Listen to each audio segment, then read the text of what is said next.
Aquí tengo algunas preguntas que nos han llegado por las redes, dirigidas a Carlos Alberto Montaner, a Asdrúbal Aguiar, a Carlos Sánchez Berzaín, a Felipe Pérez Martí y a Laureano Márquez. Voy a empezar con el maestro Laureano Márquez. Pregunta una señora: ay, maestro, ¿cómo nos quitamos de encima esta tristeza? ¿Cómo podemos usar ese informe para salir de estos truanes? Bueno, yo creo que este informe nos ayuda a que el mundo comprenda lo que está sucediendo, pero yo comparto lo que el don Carlos Sánchez acaba de expresar. A fin de cuentas, la lucha es de Venezuela y de los venezolanos, y es terrible. Es muy complicado dar un mensaje esperanzador cuando uno ve una oposición dividida, cuando uno ve un régimen que se fortalece con todas las adversidades, con la pandemia incluso. Sin embargo, la protesta está en Venezuela. Como decía la señora Isabel, que efectivamente esto prueba que hay una lucha en Venezuela. Creo que la lucha debe continuar y creo que no está fácil salir de este régimen. Sin embargo, es una acción que compete a los venezolanos, sin duda alguna. Muchísimas gracias. La pregunta para Asdrúbal Aguiar es: dado este informe de las Naciones Unidas, la Corte Interamericana de Derechos Humanos, de la cual usted formó parte, ¿actuará ex oficio?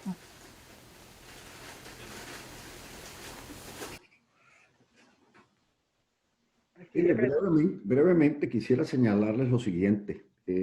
La Corte Interamericana de Derechos Humanos, como lo ponía de sobreaviso Carlos Sánchez Berzaín, tiene 20 años dictando sentencias por los casos de violaciones de derechos humanos ocurridos en Venezuela, de una manera sostenida. Lo que ciertamente no puede pasarse por alto es que opera hoy en día un sistema de subsidiariedad para juzgar crímenes de lesa humanidad.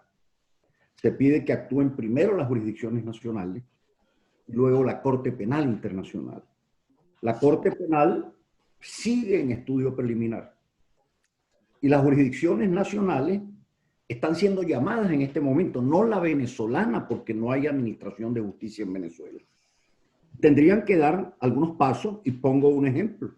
Fue quizás uno de los más emblemáticos, que lo hizo incluso famoso desde el punto de vista internacional, lamentablemente famoso, el caso de Garzón, cuando como juez de instrucción de la Audiencia Nacional de España abrió dentro de su jurisdicción el caso del señor Pinochet.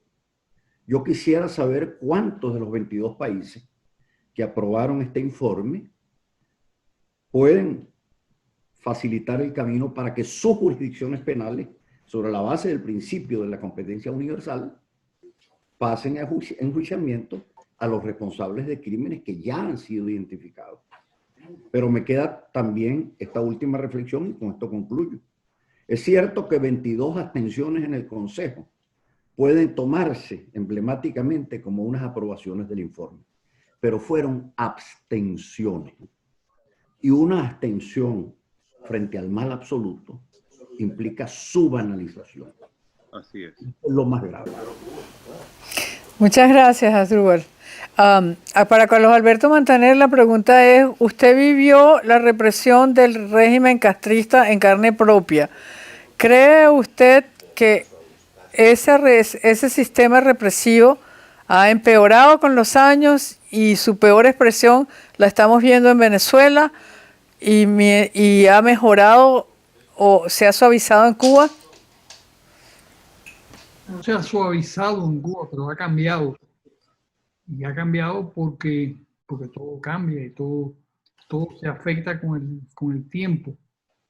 Yo creo que Cuba maneja a Venezuela como si fuera una especie de colonia y aprueban todos los crímenes que ahí se cometen y además de eso participan de los crímenes, porque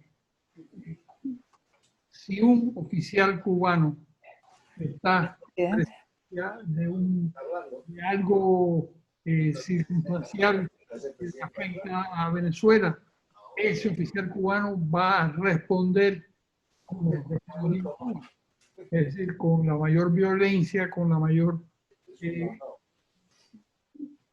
el mayor rigor, sin importarle para nada a lo que suceda en el país. Ahora, yo digo en mi nota periodística que hay dos caminos: el camino de España y el camino de Nicaragua. El camino de España es decretar una especie de amnesia y a partir de cierta fecha tendrían que elegir los venezolanos. Y el modelo nicaragüense de actuación es dejarlas en manos del ejército y de la policía, el aparato represivo de Venezuela, pero permitir que haya un cambio político y que haya un cambio económico sustancial en el país. Cualquiera de las dos cosas son importantes y serían demoledoras para la dictadura. Yo creería que el mejor sistema, el mejor modelo es el español, pero porque lo viví. Tuve 40 años en Madrid y me tocó el cambio fundamental que hubo en ese país. Y me tocó verlo y vivirlo. Y creo que la cantidad de cosas beneficiosas son mucho más que las cosas contrarias al sistema o a la transición que hubo en el país. Mi impresión es que Maduro no se puede librar de la transición. ¿Por qué no se puede librar? Porque llegará un punto, pero un punto muy, muy próximo, en donde no tendrá recursos ni siquiera para sus subordinados más inmediatos. Las sanciones están funcionando y las sanciones yo creo que hay que mantenerlas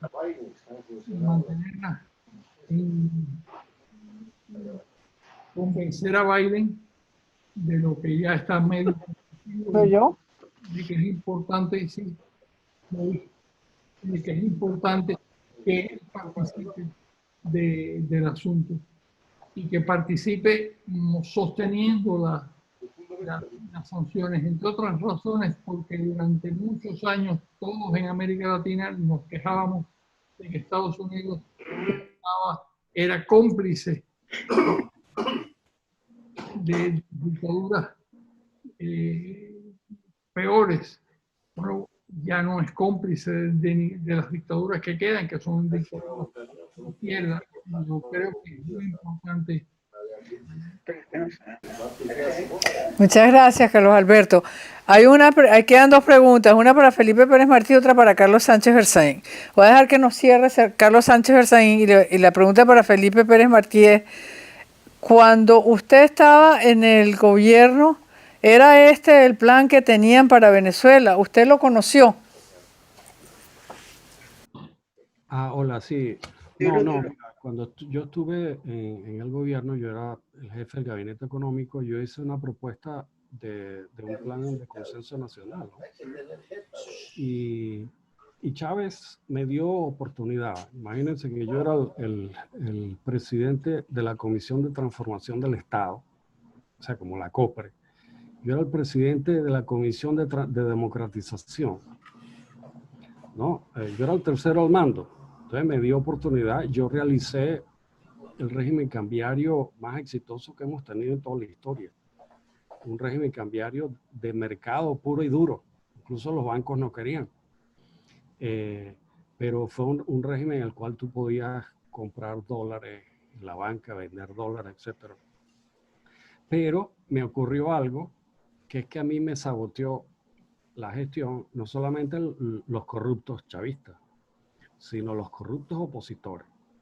Ahí es donde yo me di cuenta de que la contradicción en Venezuela no es entre gobierno y oposición, sino es entre casarrentismo y el resto de los venezolanos. Ese fue el mismo sistema que tumbó a Miguel Rodríguez y el Dream Team de CAP2, ¿no? Sus mismos partidos, Acción Democrática y COPEI. Si no nos damos cuenta realmente de esta enfermedad que tenemos, de la corrupción endémica, no podremos salir de aquí. De manera que, bueno, claro, después de eso, que vino el paro petrolero, ahí fue que Chávez cayó en manos de Fidel Castro. Ahí fue que se hizo, yo salí entonces del gobierno, ahí fue que se hizo eso de la sovietización, cuasi sovietización de Venezuela.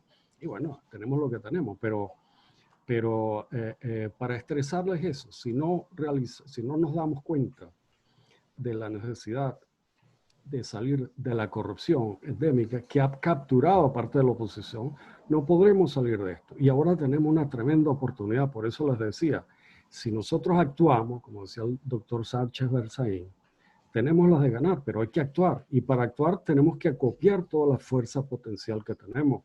Lamentablemente, con esta consulta no se va a lograr eso. Mi predicción es que si eso se realiza, el desgobierno se va a quedar con el territorio. Entonces vamos a tener que hacer resistencia en la diáspora y resistencia interna en dos procesos que llamamos el Plan A, que es con estos ministros de la defensa nombrados, ¿no? Y el Plan C, el Plan B y el Plan C, que es la resistencia interna de la gente que va a continuar haciendo sus protestas, los militares, porque las contradicciones internas en el desgobierno son grandísimas. Ellos tampoco pueden comer, se están dedicando a la extorsión de la propia gente. Esto es una situación absolutamente insostenible. Vamos a seguir peleando, el pueblo venezolano va a seguir peleando y bueno, se está dando cuenta de quién es quién, se están cayendo las caretas y por eso realmente lo que hay que hacer ahora es coordinar esos dos planes, el plan B en el exilio y el plan C interno, que probablemente se coordinen de manera automática, porque esto es lo que se llama un self-achieved criticality, una criticalidad autoconseguida. Las mismas cosas te van a llevar a la salida, pero hay que seguir en la resistencia y hay que seguir la organización, en particular, tratar de hacer esta elección en el exilio de un nuevo liderazgo que una a todas las fuerzas del coraje que están claras que la confrontación, que este conflicto es fáctico y la salida tiene que ser por la fuerza. Muchísimas gracias. Ahora Carlos Sánchez Berzaín le pregunta si este informe no dará cabida a que se invoque la Convención de las Naciones Unidas contra el Crimen Organizado Transnacional.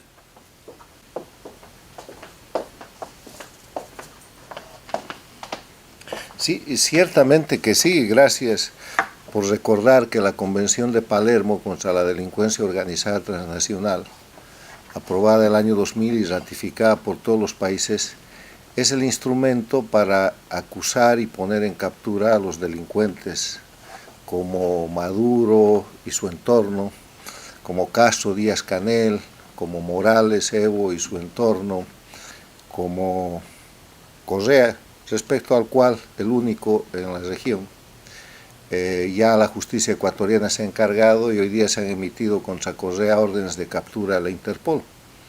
Hay otro delincuente transnacional ya condenado a 17 años de cárcel por una justicia local, nacional, que es Lula da Silva en el Brasil.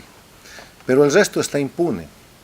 Y cuando las justicias nacionales no funcionan porque han caído en manos del sistema dictatorial, el sistema de justicia establecido por la Convención de Palermo debería funcionar. Se ha activado respecto al dictador Maduro y su entorno en tribunales de Nueva York y la Florida. Eso no es justicia norteamericana, es justicia internacional de la Convención de Palermo aplicada por jueces de la Federación de los Estados Unidos. Esperamos que lo mismo pueda suceder en países de América Latina, México, Argentina, Ecuador, Colombia, Brasil, Chile, donde los jueces pueden abrir causas en base a estos informes que son generosamente comentados, pero que quedan en el nivel del comentario. O sea, la reflexión que yo he planteado hoy día es la reflexión de decir, está bien, gracias por los informes, son muy importantes. Pero las dictaduras no van a caer con informes. Bolivia sacó al dictador Evo Morales con resistencia civil. Pero de Bolivia salió el dictador y no la dictadura, y estamos en medio del río, en medio camino. Y cuando uno está en medio del río, tiene tres opciones. O va para atrás y el dictador regresa, o se ahoga y el proceso se agota, o avanza y llega a la otra orilla y termina con la dictadura. Es hora de que los venezolanos, con todos los informes que tienen, ninguno de esos informes tan generosos, por delitos iguales o más graves, se han dictado en Ecuador o en Bolivia, pero esos países han avanzado. Sin duda porque han habido pueblos que han ejercido, como hoy día ejerce en Venezuela el pueblo su derecho de protesta. El lunes de esta semana han habido 79 protestas en Venezuela. Las refleja la prensa, pero ¿y los líderes venezolanos dónde están? ¿Dónde está el liderazgo político? ¿Dónde está el contexto de los defensores de la libertad y la democracia para hacer de esa protesta un efecto político? Entonces, claro que sí, la Convención de Palermo sirve, pero para eso también se necesita liderazgo. Ojalá al presidente Guaidó se le ocurriera pedirle a los países que lo han reconocido que apliquen la Convención de Palermo en base al informe que acaba de emitir las Naciones Unidas.